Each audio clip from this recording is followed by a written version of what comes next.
9.10 supplement for Lesson 2, Taylor and Maclaurin series. The objective for this supplemental lesson is you will understand the proof of Theorem 9.23 about convergence of Taylor series.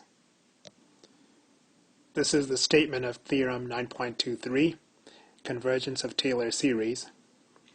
If the limit of r sub n as n approaches infinity is equal to 0 for all x in the interval I, then the Taylor series for f converges and equals f of x. The first thing we'd like to understand is what is this r sub n? So we go back to Taylor's theorem.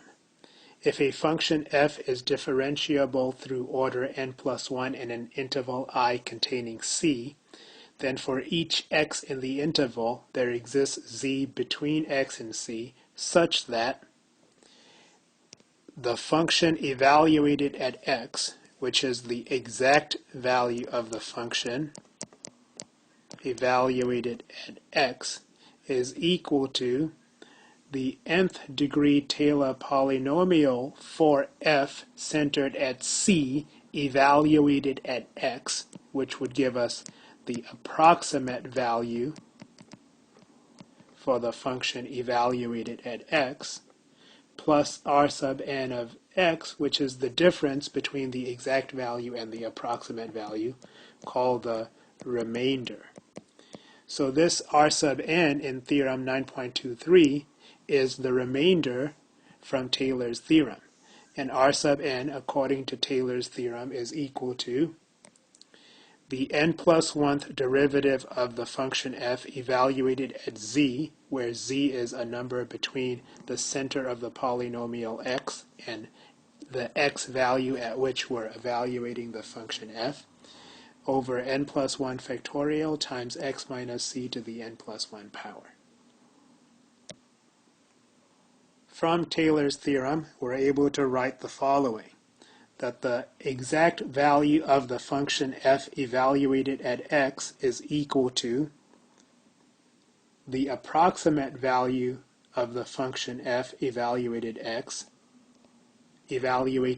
x as given by the nth degree Taylor polynomial centered at c for the function f, plus the remainder, which is r sub n from Theorem 9.23.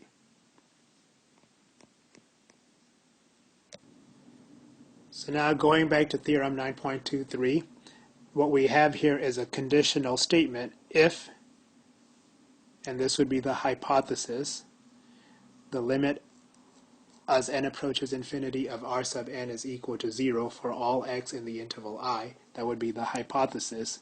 So that is given information. We assume this when we're trying to prove Theorem 9.23. Given that information, we need to reason logically, use deductive reasoning, using other things that we know from what we've done so far in Chapter 9, to reach the conclusion that the Taylor series for the function f converges to f of x. In other words, the Taylor series derived from the function f will represent the function f on its interval of convergence. How would we do that? So what we're trying to show is that a Taylor series converges to f of x. And the way we do that is by going back to the definition of convergent series. So if you have a series, how do you show that it converges? You look at its sequence of partial sums. And if the sequence of partial sums converges, then the series converges. And it converges to the limit of the sequence of partial sums as n approaches infinity. And that limit s is what the series converges to, and it is called the sum of the series. So we must look at the nth partial sum of our Taylor series. And what is this? This is nothing more than the notation for a Taylor series.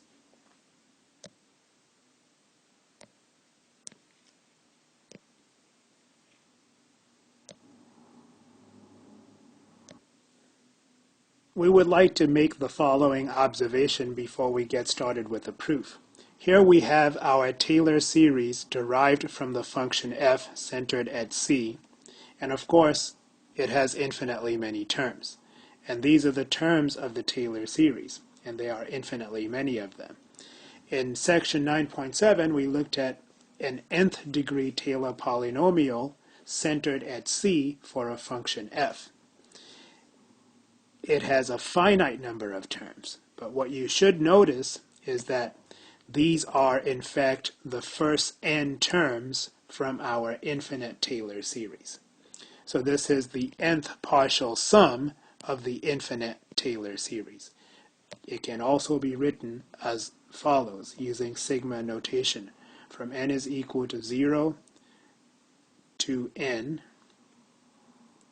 of f of n, the nth derivative of f evaluated at c over n factorial times x minus c to the n. So why do we need to know this? Because how do we show that a series converges? By examining the sequence of partial sums, which for a Taylor series, a partial sum would be an nth degree Taylor polynomial.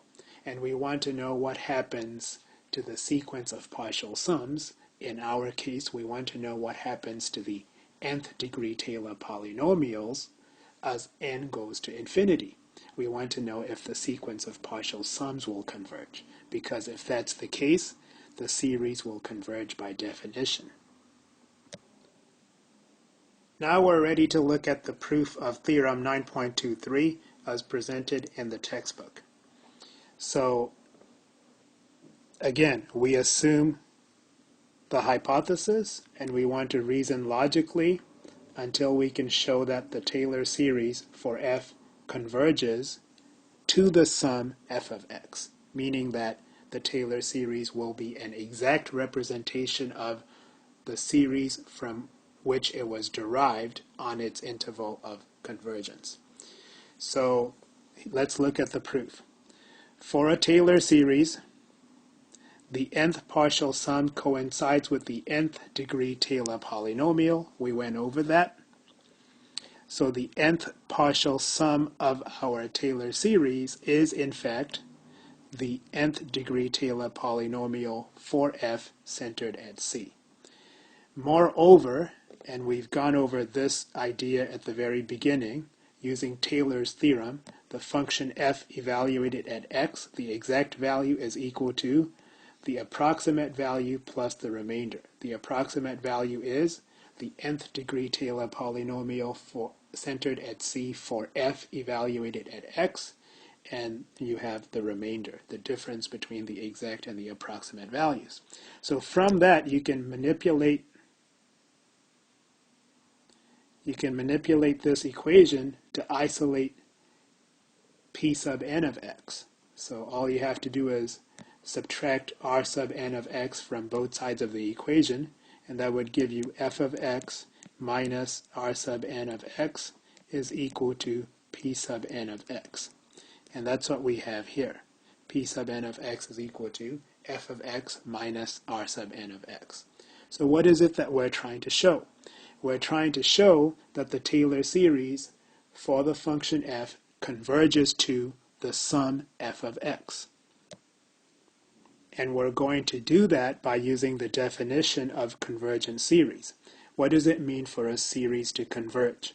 We look at its sequence of partial sums, and if we can show that the sequence of partial sums converges to S, then by definition the series will converge to S. For a Taylor series, the nth partial sum is the nth degree Taylor polynomial for f centered at c, and the nth degree Taylor polynomial for f centered at c is equal to f of x minus the remainder. So we need to show that the sequence of partial sums converges to f of x. But we know that the sequence of partial sums is in fact the sequence of nth degree Taylor polynomials centered at C for f as n goes from 1 to infinity. So we need to show that this converges to f. So how do we do that? Well, we've got that p sub n of x is equal to f of x minus r sub n of x, and we're trying to show that the sequence of partial sums converges to f of x. And we've established that this is, in fact, the nth partial sum of our Taylor series. So we need to show that this nth partial sum converges, we need to show that the sequence of partial sums for our Taylor series converges to f of x.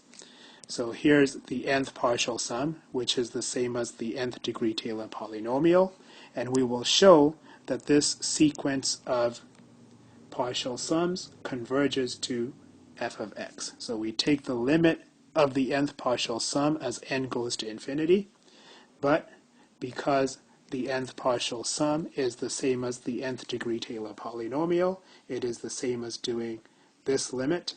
And of course, we know that p sub n of x is f of x minus r sub n of x. So we make the substitution for p sub n of x and make the observation that the limit is being taken as n goes to infinity. There is no n in f of x, so it is a constant with respect to n. So we may factor it out. Actually, let's not think of it as factoring it out. First, you want to think of it as using a property of limits to write it this way. The limit of f of x as n goes to infinity minus the limit of r sub n of x as n goes to infinity. And what I mean to say is that this limit is equal to f of x because we treat f of x as a constant with respect to n.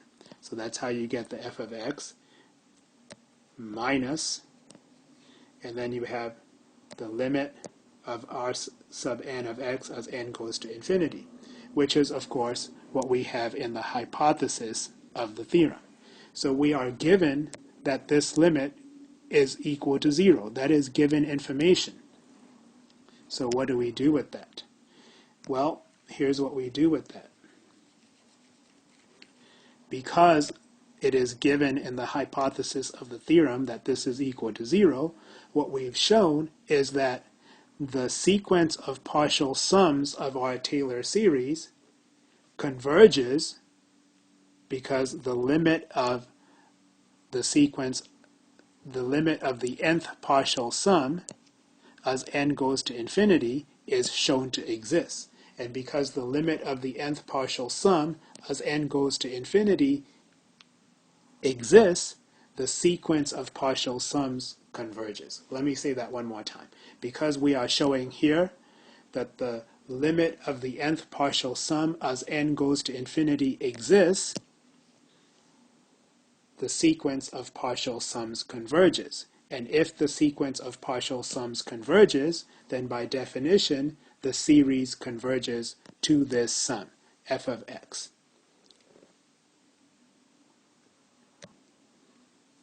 So we've looked at the proof of the theorem, and again, all the theorem states is, if you know this to be true, then you may conclude that the Taylor series derived from the Taylor series centered at C, derived from the function f, converges to the function from which it was formed on its interval of convergence, provided that you know the limit of the nth remainder, the limit of r sub n as n goes to infinity is equal to 0.